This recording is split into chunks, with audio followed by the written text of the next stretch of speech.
সভাখন বহুত গুৰুত্বপূৰ্ণ সভা আছিল। যদিও বতৰে আমাক ব্যাঘাত জন্মালে, এই সোণোৱালকুছি যুৱ পৰিষদৰ সাধাৰণ সভাখন আমি চমাৰজান অঞ্চলৰ কমতীয়া নদীৰ পাৰত যদিও আমি অনুষ্ঠিত কৰাৰ সিদ্ধান্ত লোৱা হৈছিল, বতৰৰ প্ৰতিকূলতাৰ কাৰণে সেই সভাখন আমি বৰবাম গাঁৱৰ ৰাজহুৱা প্ৰেক্ষাগৃহলৈ বদলি কৰিবলগীয়া হোৱাৰ কাৰণে আজি আমি যিমানখিনি ব্যক্তিক গণ্যমান্য ব্যক্তিক আমন্ত্ৰণ জনাইছিলোঁ তেখেতলোকে উপস্থিত থাকিব নোৱাৰিলে। তৎসত্ত্বেও জনজাতি জনগোষ্ঠী সোণোৱালসকল, এই সোণোৱালসকলৰ অন্যতম সংগঠন সোণোৱালকুছি যুৱ পৰিষদ, অসমৰ সোণোৱাল সম্প্ৰদায়ৰ মহান সমাজসেৱক, জাতিটোৰ চিন্তা চেতনাৰে ভৰপূৰ পৰিপুষ্ট কেইজনমান ব্যক্তিৰ নেতৃত্বত সোণোৱালকুছি যুৱ পৰিষদ 2003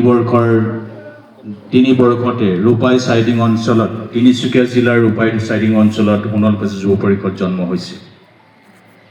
আৰু এই সোণোৱালকুছিৰ যুৱ পৰিষদৰ বলিষ্ঠ নেতৃত্বত অসমত বসবাস কৰা যিমানকেইটা জনজাতি আছিল, এই জনজাতিসকলৰ ভিতৰত সোণোৱালসকলৰ স্ব অধিকাৰ স্বায়ত্ব শাসন পাবলৈ সক্ষম হৈছিল। আৰু এই স্বায়ত্ব শাসন পোৱাৰ মুখ্য ভূমিকা লৈছিল সোণোৱালকুছি যুৱ পৰিষদ। যিদিনাখনি আমি সোণোৱালকুছি যুৱ পৰিষদ 2003 বৰ্ষত তিনিচুকীয়া জিলাৰ ৰূপাই চাইডিঙত জন্ম হৈছিল, তেতিয়াৰ পৰা অসমত সিঁচৰিত হৈ থকা যিমানবিলাক সোণোৱাল গাঁও আছে, সোণোৱাল যুৱক আছে, সকলোৱে জঁপিয়াই সোণোৱালকুছি যুৱ পৰিষদ শক্তিশালী কৰাত সহায়ৰ হাত আগবঢ়াইছিল। কিন্তু দুৰ্ভাগ্য বৰ্ষত সংগঠনটো প্ৰথম অধিৱেশন বাটগুৰিত অনুষ্ঠিত হৈছিল, দ্বিতীয় অধিৱেশন যোৰহাট জিলাৰ বৰহলাত অনুষ্ঠিত হৈছিল।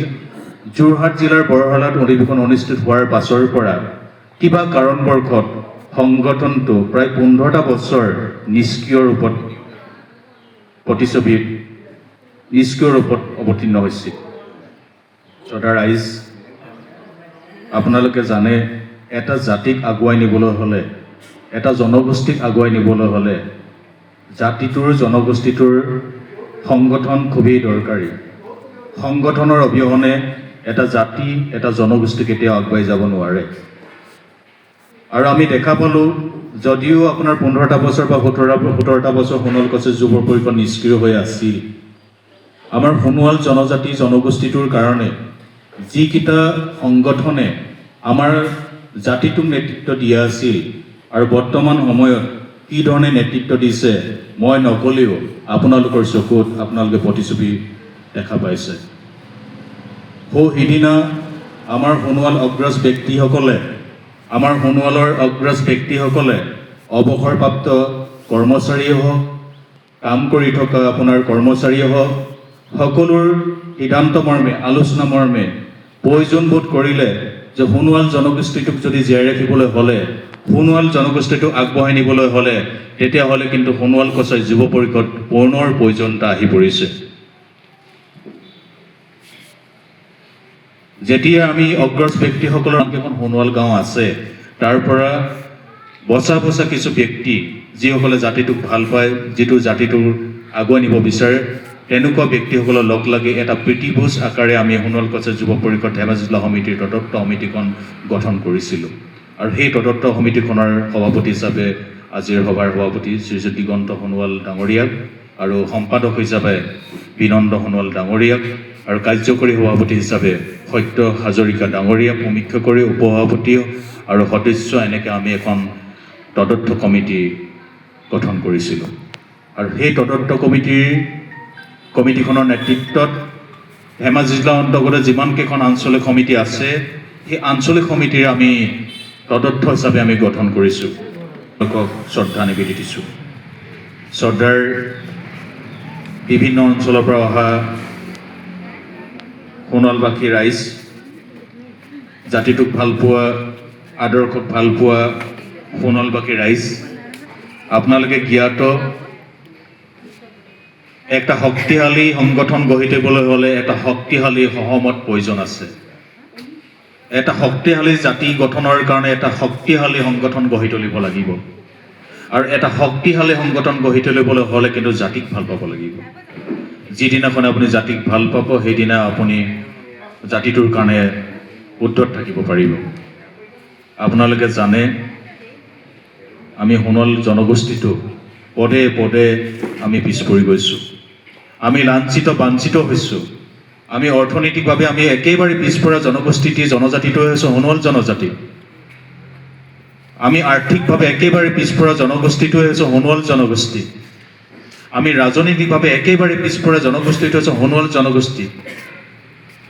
এই যে আৰ্থিকভাৱে, এই যে আমি সামাজিকভাৱে, এই যে সাংস্কৃতিকভাৱে, এই যে অৰ্থনৈতিকভাৱে, এই যে ৰাজনৈতিকভাৱে যে আমি আগবাঢ়ি যাবলৈ হ'লে কিন্তু আমি যিমানখিনি আমি সোণোৱাল জনগোষ্ঠী আমি বসবাস কৰোঁ, আমাৰ যিমানখিনি আমাৰ জনসংখ্যা আছে সকলোৱে কিন্তু ইজনে ইজনৰ হাতত হাত ধৰাধৰিকৈ আগবাঢ়ি যাব লাগিব। নহ'লে বিকল্প নাই।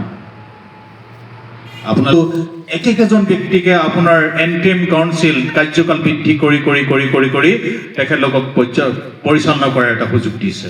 এইটো কিয় পাইছে? এইটো একমাত্ৰ পৰিষদখনৰ সাংবিধানিক গ্যাৰাণ্টি নথকাৰ কাৰণে এইটো সুযোগ পাইছে। কিন্তু সাংবিধানিক গ্যাৰাণ্টি পাবলৈ হ'লে আমি কি হ'ব লাগিব? আমি জনমত তৈয়াৰ কৰিব লাগিব। সকলোৱে একত্ৰিতভাৱে আমি আগবাঢ়ি যাব লাগিব। সকলোৱে মাৰ বান্ধি থিয় হ'ব লাগিব। কিন্তু আমি আপোনালোকে এটা আহ্বান জনাওঁ, যুৱকসকল আছে, মহিলাসকল আছে, বহুত সুখ লাগিছে আজি, বহুত ভাল লাগিছে।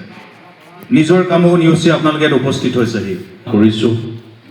সোণোৱাল কছাৰী যুৱ পৰিষদৰ কেন্দ্ৰীয় তৃতীয় বাৰ্ষিক সাধাৰণ অধিৱেশনখনি তিনিচুকীয়া জিলাৰ শদিয়া সমজিলাৰ গড়গাঁও অঞ্চলত বৃহৎ আকাৰে অধিৱেশন অনুষ্ঠান অনুষ্ঠিত কৰাৰ এটা সিদ্ধান্ত লৈছে। মই আশা কৰোঁ এই অধিৱেশনত আমি ধেমাজি জিলা সমিতিৰ পৰা গৰিষ্ঠ সংখ্যক প্ৰতিনিধি গৈ অংশগ্ৰহণ কৰি সোণোৱাল জাতিটোৰ কাৰণে আমি যাতে ধেমাজি জিলাৰ পৰা এটা বাৰ্তা দিব পাৰোঁ যে সোণোৱাল জনগোষ্ঠীটো আগবাঢ়ি নিবৰ কাৰণে আমি ধেমাজি জিলাৰ পৰা যিমানখিনি সোণোৱাল মানুহ আছোঁ আমি ঐক্যবদ্ধভাৱে সাজু আছোঁ। আমাৰ জাতিটো সদায় চিৰিয়েলি বেটেলে হৈ থাকিব। যিদিনাখন আমাৰ দুটা ভাগত বিভক্ত হৈ থকা সংগঠনবিলাকক এক কৰিব পাৰিম তেতিয়াহে আমাৰ জাতিটো চেটেলি বেটেলি হোৱাৰ পৰা থোপ খাই থাকিব। গতিকে এইটো হ'বৰ কাৰণে কিন্তু আপোনালোকে আমাক সহযোগ কৰিব লাগিব, নেতৃবৃন্দ সহযোগ কৰিব লাগিব। যিদিনাখনে আমি দুটা গোটক এক গোট কৰিব নোৱাৰোঁ তেতিয়াও আমি সোণোৱাল কছাৰী যুৱ পৰিষদ শান্ত নাথাকোঁ। ভুল কাৰ আছে আমি নাজানো। পূৰ্বতে যেনেকৈ ছাত্ৰ সংগঠন চলাইছিল, এটা সংগঠন হৈ চলাইছিল, বৰ্তমানো ছাত্ৰ সংগঠন কিন্তু এটাই হৈ থাকিব লাগিব। মোৰ বক্তব্য ইমানটা সামৰণি মাৰিছোঁ। ধন্যবাদ। সোণোৱাল কছাৰী যুৱ পৰিষদ জিন্দাবাদ। সোণোৱাল কছাৰী যুৱ পৰিষদ জিন্দাবাদ। ধন্যবাদ।